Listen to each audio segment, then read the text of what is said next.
unfortunately, family are the ones that get the most comfortable with disrespecting you and harming you because they figure, well, she's not going to go anywhere. She's not going to do anything about it. But eventually, once you cut them off, then they see, like, I couldn't just continue to do that to her. With family, it's a really tricky subject. I haven't healed all the way yet from the things that my family have done to me. And they've done some pretty unforgivable things.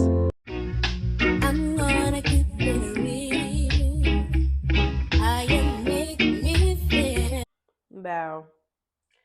Hey YouTube. We in a better mood this video.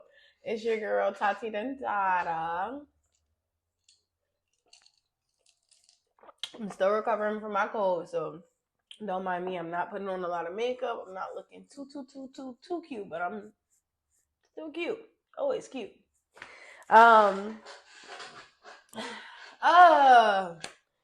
Man, I'm so happy to talk to y'all. Welcome back to my channel. If you're new here, I am Tati Dendada. I talk about just about everything: lifestyle, mental health, spiritual work, purpose, life purpose, skating, just everything really. This is a safe space for people that truly like align with everything that I'm going through. So if you align with what I got going on, you are a part of the tribe. Welcome cousin, welcome friend. Yeah, it's nice that you're here. I'm happy you're here. If you are new here and you have not subscribed, please go ahead and hit that subscribe button, turn your notification bell on so you don't miss any updates. I do post weekly videos. I'm way more consistent now.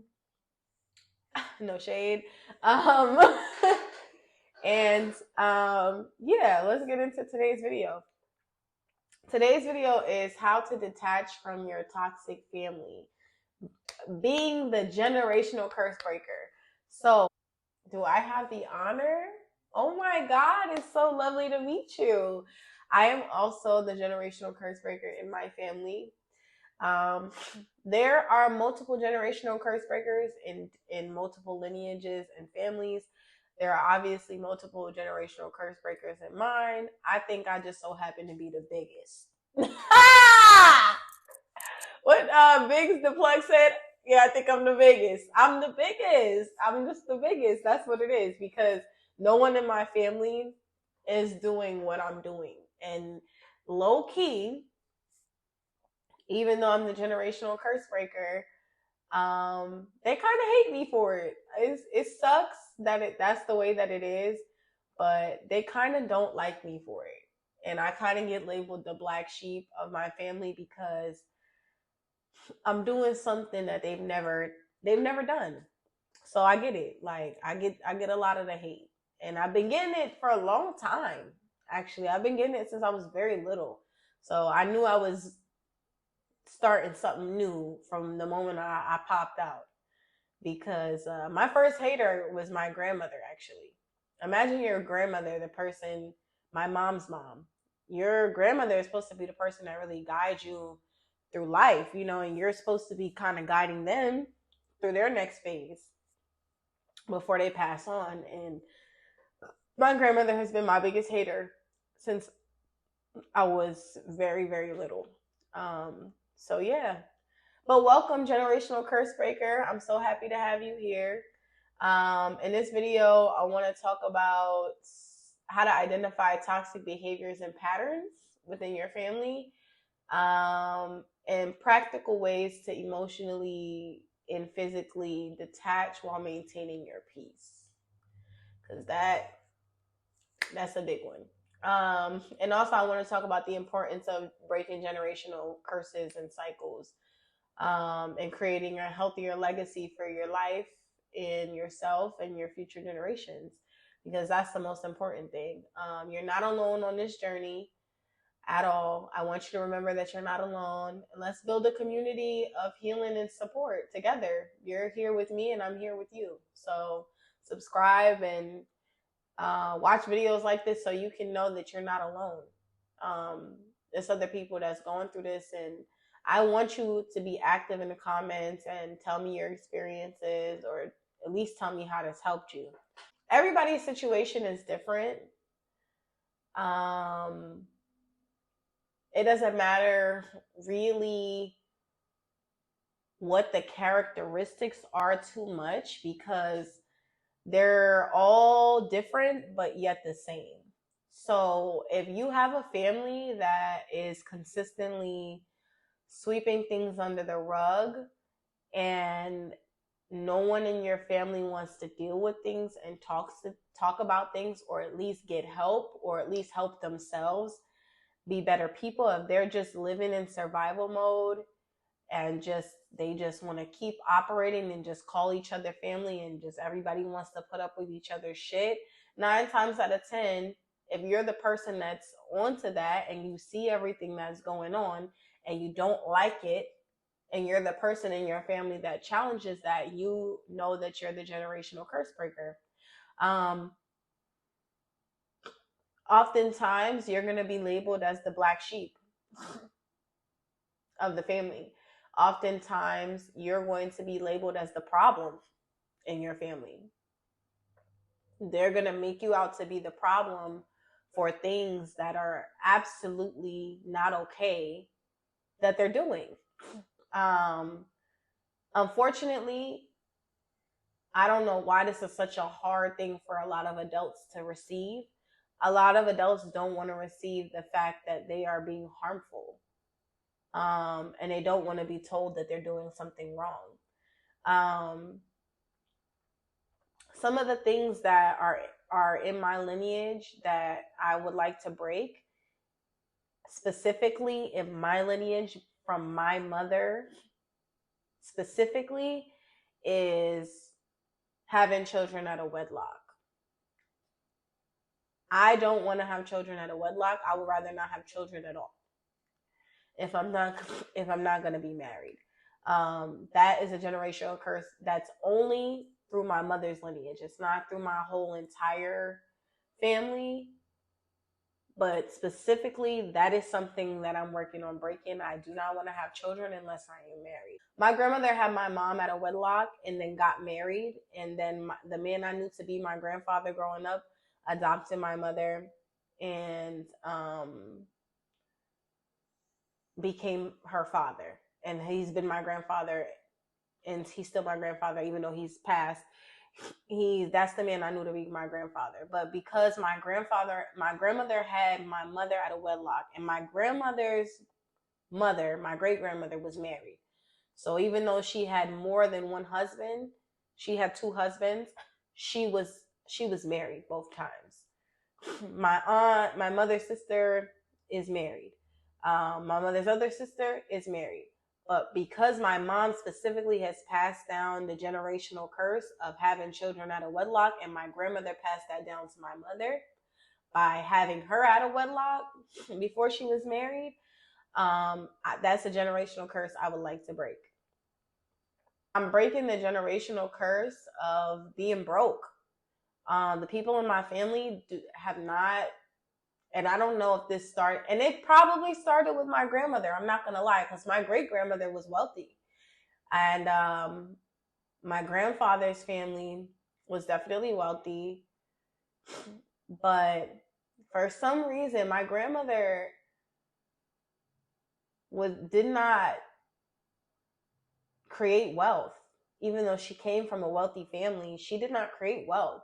And so because she didn't create wealth, and she was negligent and abusive to my mother and her sister growing up, is probably why she did not prosper in this life, becoming wealthy and making money.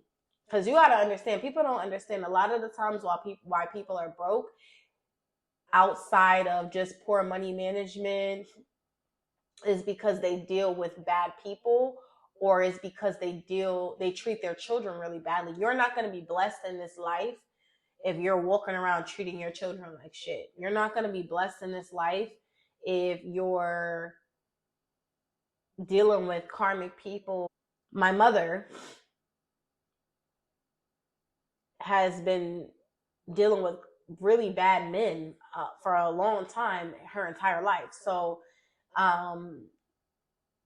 when you deal with bad partners and people that are bad for you and that are bad to your children, oftentimes you're not going to be blessed with the rewards of being rich and having money. Um, but there are some people who are in this world. There are some people who have tons of money that are doing bad things to their children and to other people. So, but in my lineage, that's not how it works. In order to be blessed, you have to take care of those that come from you. Um, so I'm breaking the generational curse of being broke. My family, unfortunately, operates very broke. They're operating by having jobs and thinking that having a job is going to create some sort of wealth. You can have as many jobs as you want. You can have severance and all types of different forms of payment from a job. A job will replace you, and you have to find out how to make income in this world, especially now that we're moving into a virtual age, that everything is digital. You have to learn other ways of making money. There are other ways to make money, and having a job is not going to make you wealthy, not wealthy enough to pass that on to someone. It might keep you stable and afloat, but a lot of people are living paycheck to paycheck, and they're one paycheck away from being homeless. So a job, even two jobs, sometimes it's not going to help it. I've had two jobs and three jobs before. So that's not enough. Once you start using your gifts and living in your purpose, you're going to be rewarded for that highly, because you're doing what you came here to do. You're not just doing a job and just surviving. You guys got to understand, you came to this earth with a mission. You came in this earth with a purpose from the day you were born. So if you choose to not fulfill that purpose, you're not going to really reap the benefits of abundance and certain things that you were meant to do in this life.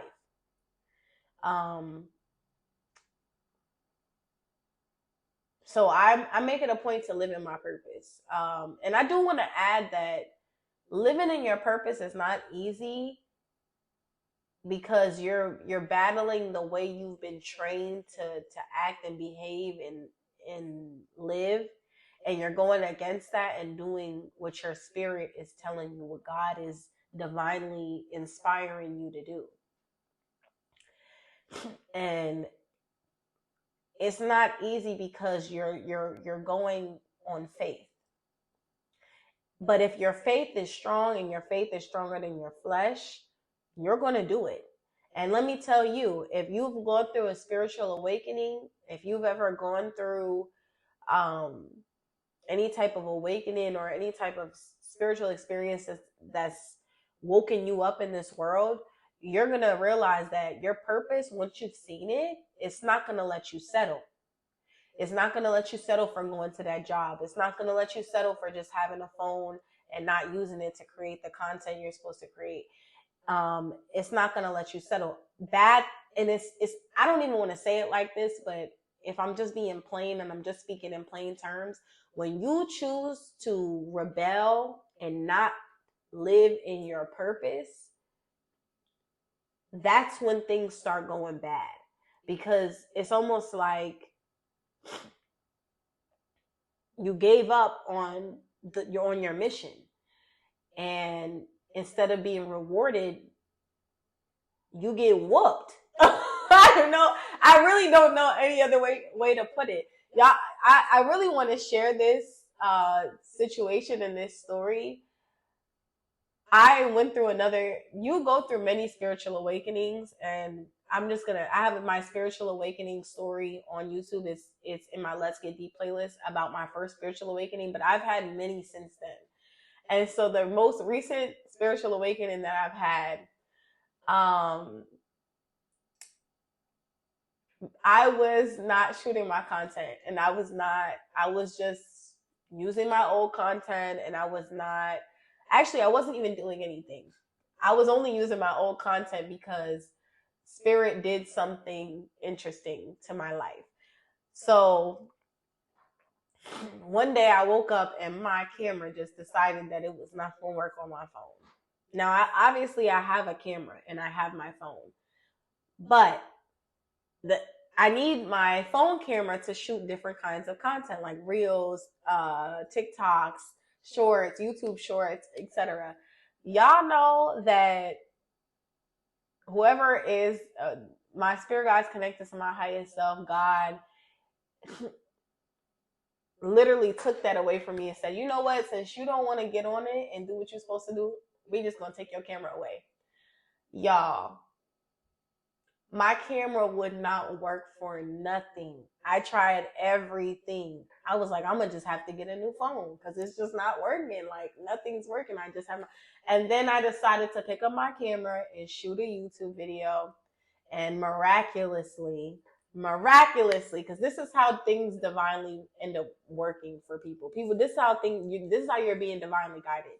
Miraculously, my camera started turning on. The minute I started posting, because I was like, all right, well, I'm going to just post whatever content I have left over in my phone. And I'm glad I did, because the minute I did, right, I was like, oh, I'm just going to post this. My videos on TikTok that were doing really bad, they were doing like 300 views or whatever. So I got depressed and I kind of stopped.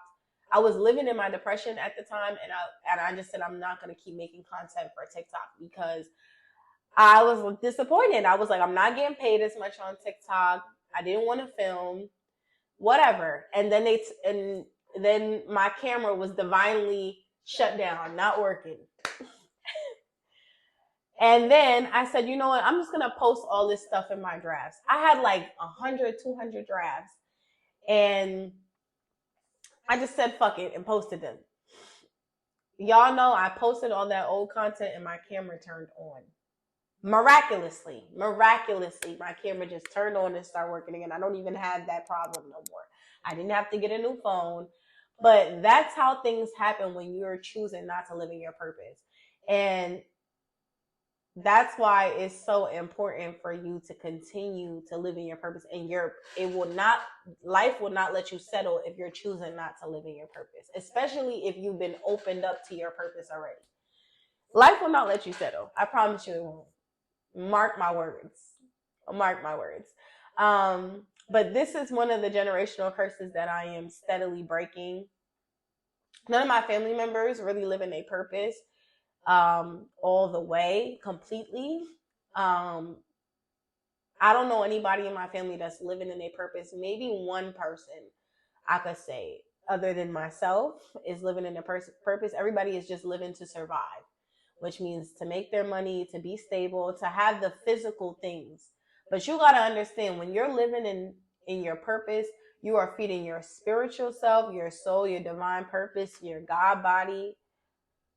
And you are also serving the physical world. You're doing both. You're being a service to the world by sharing your light and sharing your purpose. And you will never be failed in the material world by living in your purpose and sharing your gift. That's what you were put here to do, if anything. So once you find out what that is, once it's been shown to you, it is important for you to act on that. You can have your little breaks or whatever the case is, but you got to get back to that, because in the back of your mind, it will not let you settle.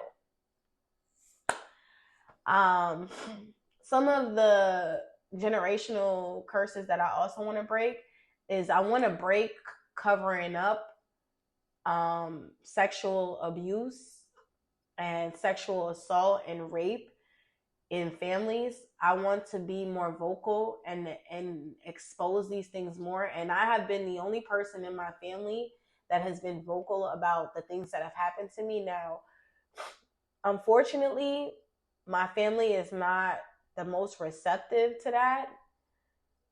They're not receptive to me bringing up that these things happen. I brought it up to my dad. I brought it up to my mom. I brought it up to a couple of other family members, because it's people that they have exposed me to that have done these things to me.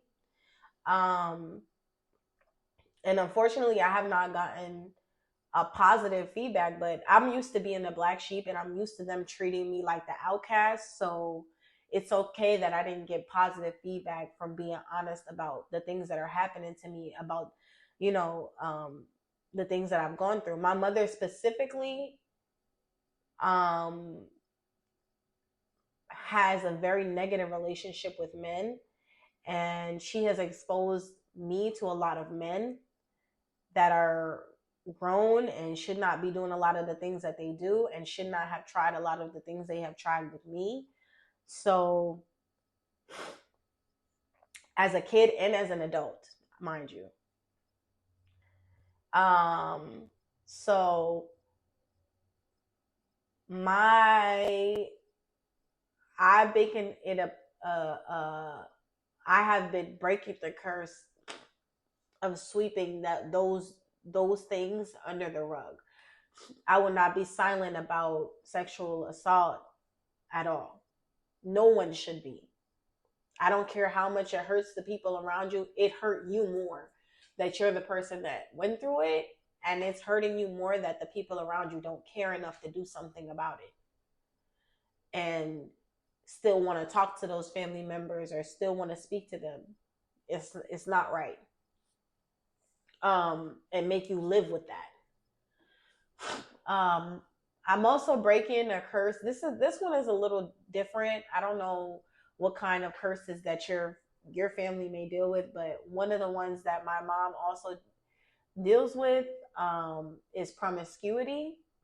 So I've made it a point to change the way that I deal with men because I do want to be married and I do not want to live a promiscuous life. My mother is unfortunately very promiscuous because she is trying to fill a void in her being about a man. She really wants a man, but she's willing to accept any kind of man, and I am not. So I am breaking the curse of promiscuity, and that is not something that my grandmother passed down to my mom. That is something that my mom has, a trauma that my mom has lived with and survived with for years, and that she has passed on to me because very young I was a little bit more promiscuous, but I am no longer that. I have spent a lot of time breaking that curse, and I'm very proud of who I am today and the boundaries I set with people and especially with men. These are not easy tasks, especially when you're surrounded by people who are closed off to change, but you are the person that is bringing the change. Purple is the color of many pretty things from a lilac.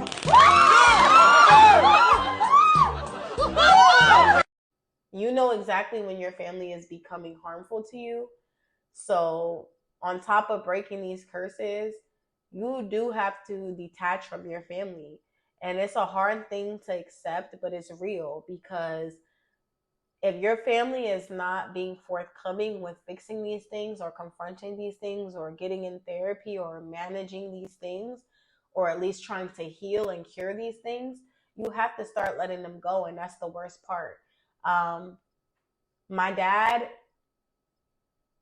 one of the other curses that I've been breaking is the people pleaser curse. A lot of the women in my family are people pleasers. I refuse to be a people pleaser because I deserve better than that. I'm not going to break my back for people, especially people that would not even help me if I needed it.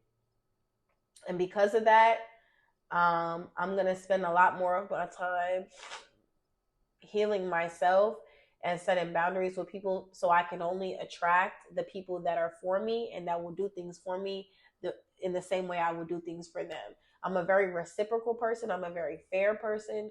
So I only want people who are like that in my life. I don't want anybody else who's not that in my life. I'm just being honest with you. That's just how I am. And I'm proud of breaking that specifically because it's harmful. It's harmful to be a people pleaser. You're not winning in this world. You are pretending to be so assistive for people, but you are hurting yourself. You don't get anything. And how can you help people if you're not helping yourself? It's not genuine. It's not real. You have to be a person that's going to help yourself in order to help the people around you. You have to fill up your cup in order to fill other people's cup. If you're not filling your cup and you're pouring from an empty cup, you're not helping anyone. That's just the reality. I'm breaking the curse of my fatherless home. So my father has always been in and out of my life. He's never been a really good dad. He's never been consistent.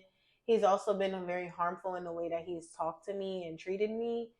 And he's also kind of like a bully.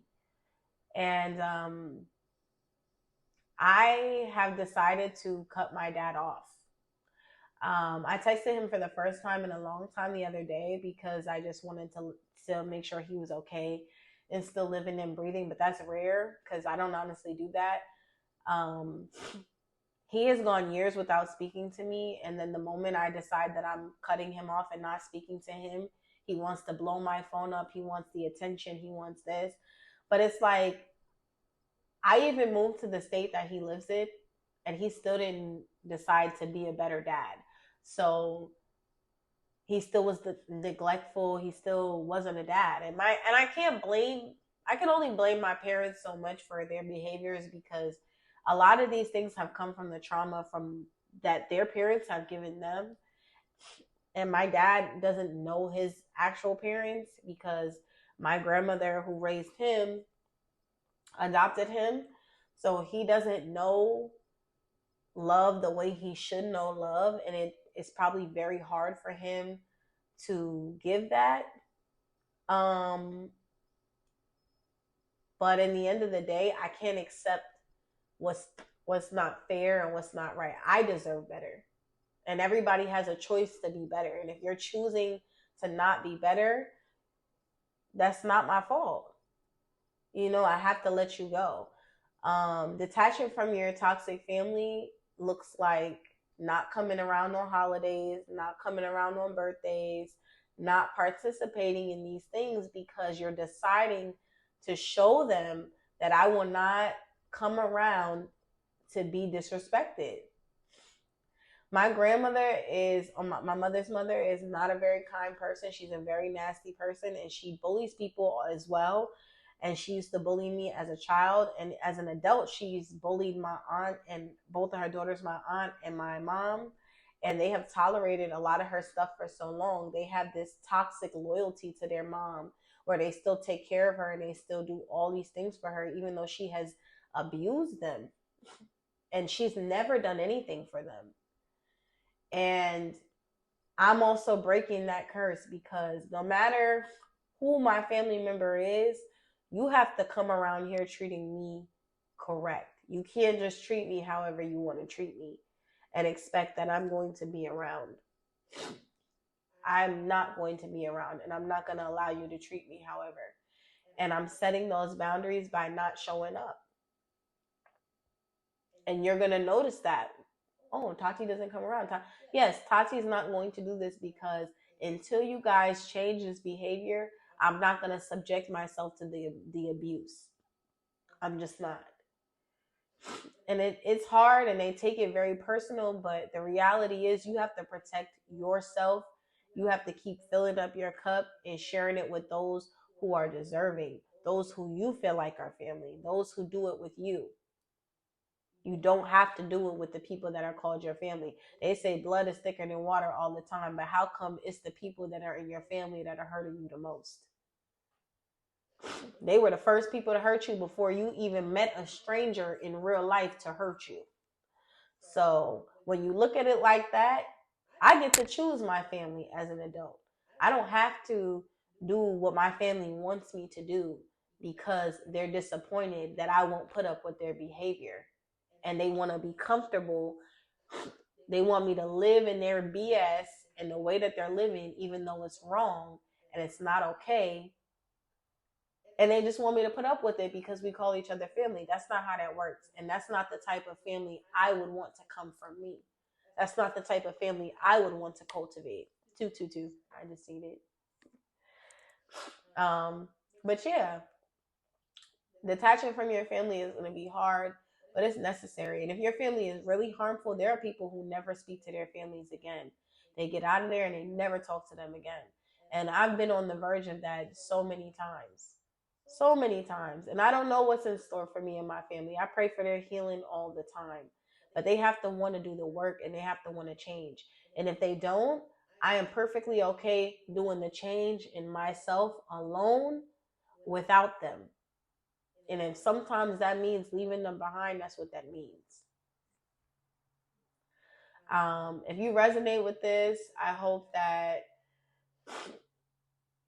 this made you feel like you're not alone and that there are other people who are going through this and managing this. And I want you to know that you have support here on this channel. You can watch more of my videos in the Let's Get Deep playlist, where I talk about mental health and all types of things that I've been able to live with and deal with. And I hope this was helpful and that you can share this to a friend or even share this with your family. Even though they don't want to hear stuff like this, it's important that they do hear stuff like this because something's got to give. We can't be the atomic family and the wealthy family. We can't reap the benefits and the blessings together if we're not healing and we're not doing the work. And we can't be honest with each other and we can't tell each other when you're not doing something right. It can't work like that. The gaslighting, the manipulating, the harmful comments, the bullying, the negativity, all of that gotta go. And keep calling your family members out when they do it. Keep calling them out. And call them out in front of people too. Don't be afraid. You deserve better. And people, and you know you do. That's why when things happen with them, you can feel how wrong it feels. Because it's your spirit telling you that this is not what you want for yourself. Okay? I love you guys. Thank you for supporting me. Thank you for watching this video. Make sure you leave a like and a comment, and I will see you guys in the next video.